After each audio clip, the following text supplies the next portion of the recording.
नमस्कार, मैं doctor Anil Garg, plastic, cosmetic and hair transplant surgeon. I am diplomate of American board of hair restoration surgery and fellow international society of hair restoration surgery.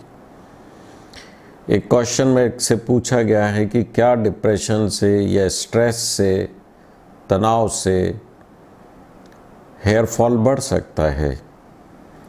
तो इसका one word answer है yes. और शुरू में ही मैं आपको एक बहुत ही कॉमन ऑब्जर्वेशन आपके लिए जाना चाहूँगा। क्या आपने कभी भिखारी को गंजा देखा है? अक्सर आप देखेंगे जितने भी धर्म के गुरु हैं, बाबा लोग हैं, और मुस्लिम्स के मुल्ला मौलवी हैं, हिंदुओं के जितने भी बाबा हैं, आप श्री श्री को देखेंगे, परमहंस योगानंदा को देखेंगे, अरविंदो को देखेंगे, जितने भी बाबा हैं हमारे, अभी जो रामदेव बाबा है उनको आप देखेगा, मुल्ला मौलवियों को देखेगा, इन लोगों के बाल भी नहीं झड़ते।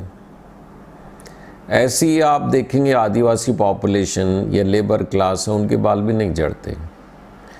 लेकिन जो लोग बहुत स्ट्रेसफुल जॉब कर रहे हैं, जैसे कंपनी के सीईओज़ हैं, सॉफ्टवेयर इंजीनियर्स हैं, और वो स्टूडेंट जो एग्ज़ाम दे रहे हैं, कॉम्पिटिटिव एग्ज़ाम दे रहे हैं, आईएएस का, आईपीएस, इनका आईएएस या एडमिनिस्ट्रेटिव सर्विसेज के, आप अक्सर उनको नोट करेंगे कि उनके बाल बहुत ज़्यादा झड़ रहे हैं।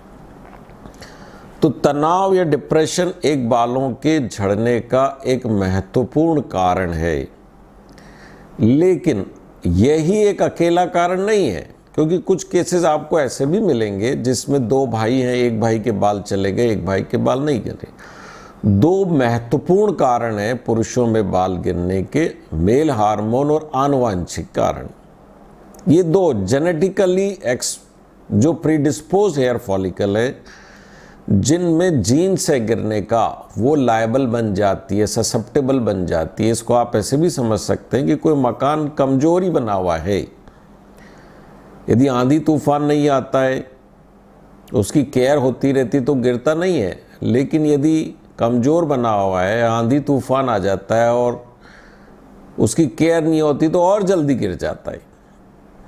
अतः तनाव बालों को झड़ाता है, जल्दी गिर देता है, इसमें कोई दो मत नहीं है।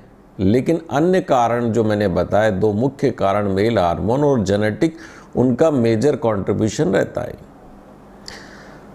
अब तनाव की प्रक्रिया कैसे होती है और ऐसे क्यों, साइंटिफिकली हम इसको कैसे प्रूव, तो इसके पीछे काफ़ी वर्क हो चुका है।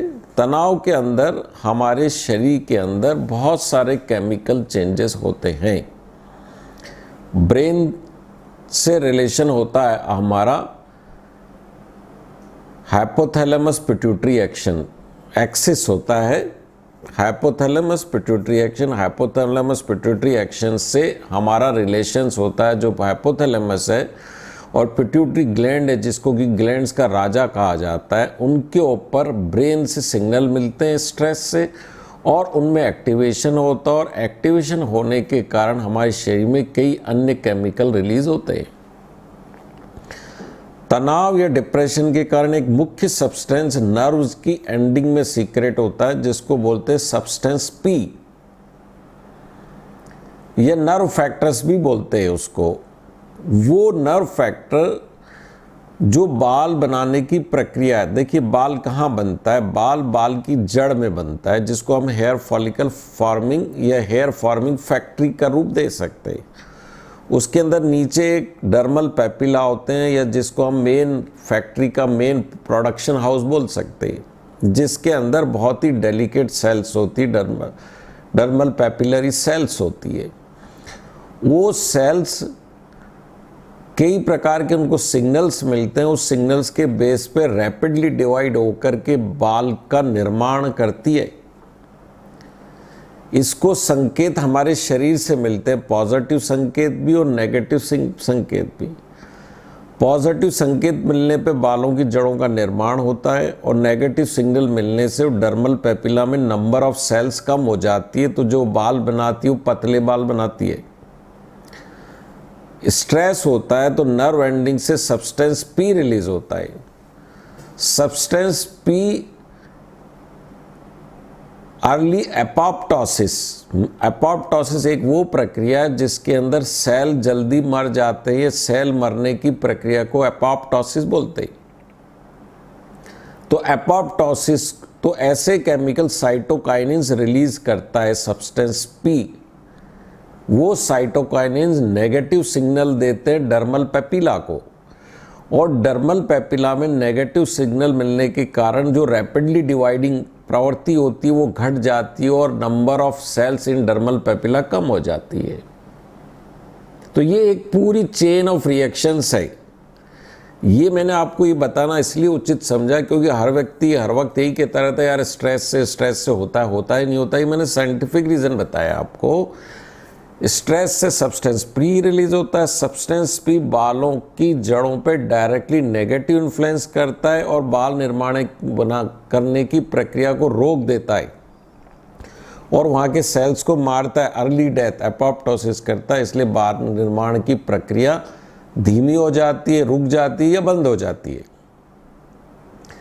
तो इसमें किसी भी प्रकार का कोई कंफ्यूजन नहीं है।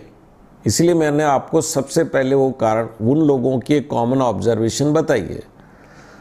दूसरा, आप स्वयं अपने जीवन में ऑब्जर्व कर सकते हैं वो जीवन का पीरियड जिसमें आप बहुत ज़्यादा तनाव में या डिप्रेशन में रहे होंगे, उन दिनों आपके बाल बहुत झड़े होंगे। और अक्सर ये देखने में आया फैमिली में किसी मेजर व्यक्ति की डेथ हो गई,